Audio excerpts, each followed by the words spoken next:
Hi guys, ముర్గశీర special fish వండుకుంటున్నాం అనమాట. మార్కెట్కి వెళ్ళి తెచ్చుకున్నాము. సో మెంతులు జీలకర్ర అయితే ఫ్రై చేసి పెట్టుకున్నాము పక్కకి, అండ్ ఆనియన్స్ కూడా ఫ్రై చేస్తున్నాం అనమాట.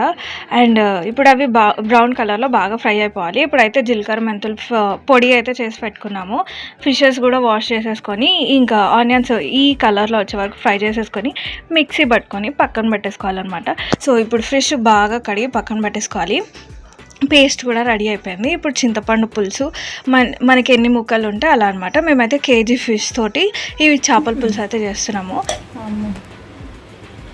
పసుపు, ఫ్రెష్గా నూరిన అల్లం వెల్లిగడ్డ పేస్ట్. అంటే ఫ్రెష్ అయితే మంచిగా ఉంటుందా? కారము,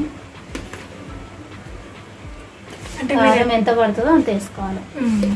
మనం ఎక్కువ తింటాం కాబట్టి కొంచెం ఎక్కువనే వేస్తున్నాను. మీరు కొంచెం మోడరేట్గా తింటే కొంచెం తక్కువ వేసుకోండి. ఉప్పు, ఉల్లిగడ్డ పేస్ట్, ఉల్లిగడ్డ నూనెలో ఫ్రై చేసి పేస్ట్ చేసింది.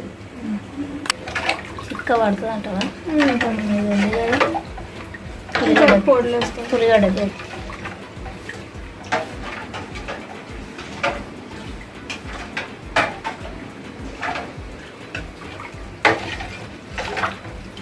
మెంతుల పొడి మొత్తమేనా,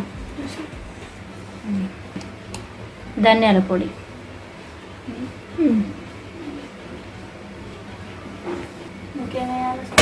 ముక్కలు వేసినాక వేయాలి. ఏనా గరం మసాలా వేద్దాం. చేప ముక్కలు, ఫిష్ ముక్కలు వేయాలి.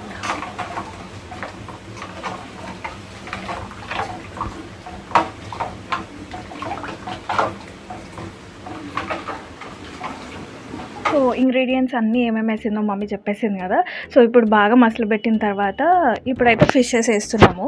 సో చాలాసేపు మసలబెట్టిన తర్వాత ఫిషెస్ వేసి ఒక 10 minutes ఉంచేసుకొని దించేసుకోవడమే. ఎక్కువసేపు ఇలా బాయిల్ చేయకూడదు అని చెప్పింది మమ్మీ. అండ్ ఆల్సో ఫిషెస్ వేసిన వెంటనే ఆయిల్ వేసుకోవాలని చెప్పింది. మురుగశీర స్పెషల్ ఫిష్ కర్రీ కూడా నేర్చేసుకున్నాను అనమాట. సో మమ్మీ క్లారిటీగా చూపించింది. మీరు ఈ వీడియో చూసి నేర్చుకున్నారని అనుకుంటున్నాను. ఇంకా సేపట్లో ఫిష్ కర్రీ అయితే రెడీ అయిపోతుంది. రెడీ టు సర్వ్ అనమాట. ఇప్పుడు మమ్మీ అయితే అయిపోయిందని చెప్పింది, పెట్టేస్తుంది.